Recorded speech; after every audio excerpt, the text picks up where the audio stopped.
Hey everybody, this is Nerve, and I just wanted to make a quick update showing my character and all the progress they've made on the build. Despite the setbacks, the massive amount of setbacks we had on the first couple of days of the league, we're finally rolling through maps and doing content, so while I do that, I wanted to take some time to go over the finer details of the build. This video covers three main topics: the build's current state and setup, some clever item interactions that make it incredibly strong, and then finally some leveling advice that I've assembled that's going to make playing style that's going to make this playstyle, like the low life blood skills, just a bit more manageable if you're not used to playing a character that can be this squishy while leveling. So anyway, current character setup. We're level 90, awakening level 5. This is the first Sirus on the build, and as far as progression is concerned, we have most of our defensive layers in place aside from being block capped. And that won't happen until I craft our shield. We're using Arumis to patch up our spell block, but other than that, we're doing alright. We haven't done much in the way of offensive investment at all because, frankly, we haven't needed it. The damage has felt fine. I scaled all the way to T11s on double red beaks, and it was only after I got a couple lucky drops I figured I'd spend some money on double cold iron points. Currently our ivory tower is 5-linked, and I recolored it for this Sirus. The links for Sirus are brutality, control, destruction, efficacy, and cruelty. We could also use life tap instead of cruelty if you feel like you're not doing enough hit damage. Things I plan to do next are the cluster jewels, and some pretty heavy crafting for various slots on the build, and once that's done, I'll follow this video next weekend with a full build guide, and a couple days after that I'll do an in-game crafting guide so you can really try to squeeze as much out of the character as possible. Now on to skill interactions.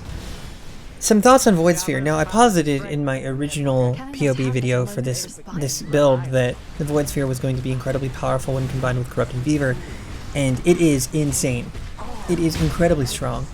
With how quickly it pulses, it just mows everything down with Corrupting Blood. It freezes mobs in place, it pulls them in, it CCs everything.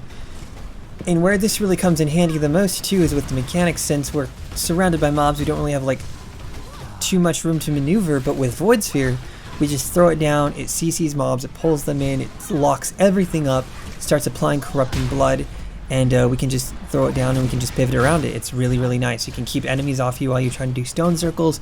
You can keep enemies off the totem in the middle when you're trying to defend it. You can keep enemies off you when you're trying to just survive the duration. It's incredible for the mechanic. This is such a good thing that we added to the build. I'm super happy with how this turned out. Now the other thing that ended up being really surprising is March of the Legion. Now, we want so many auras on this build, and we can't really fit all of them, and the way that we get around that is with March of the Legion. Now with the reservation changes, aura activation no longer requires the amount of mana that it would cost to reserve it, so we just cycle through various auras that we want that give us damage. And with the duration that we get on the tree, we get like 25 seconds or more of uptime. It feels great. I map with Haste and Malevolence, and I only really activate Zealotry and Pride for bosses because we don't really need that extra damage until we're on a boss. But yeah, that's March of the Legion. It's amazing.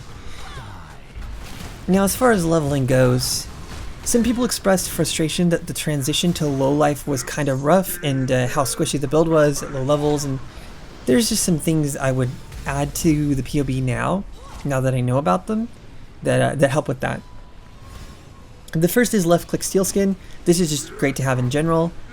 Steel Skin grants flat damage reduction, and then a percent of damage you take is taken from like this flat HP pool. It's added to your other HP pool. It's great. It's really effective for like blocking hits and just smoothing out your combat loop. Spring Leaf is also very, very good. This is going to give you a lot of regen and also boost up your block chance very early. And while you might miss the damage of that other red beak, again, damage isn't really a problem for this build, and the added survivability might really make or break the character for you. And then, of course, Lori's Lantern. This is going to give you a damage that hits you as unlucky while you're on low life, just, again, taking a little bit off the top. And additionally, some chaos resistance makes damage over time not so threatening. I also recommend taking Soul of Shikari, just for like a little bit more dot mitigate or chaos mitigation. So those things in general should help the character feel not so squishy when it's really, really early in the game. Yeah, that's it for updates to the build. Feel free to look over the new POB to see how things are coming together. It's coming together really, really well. If you do start this or something similar to this, let me know in the comments how it went. I'm really excited to see how people built the new blood skills. Built the new blood skills and how they're making them work, and, you know, just etc, etc. Alright, laters.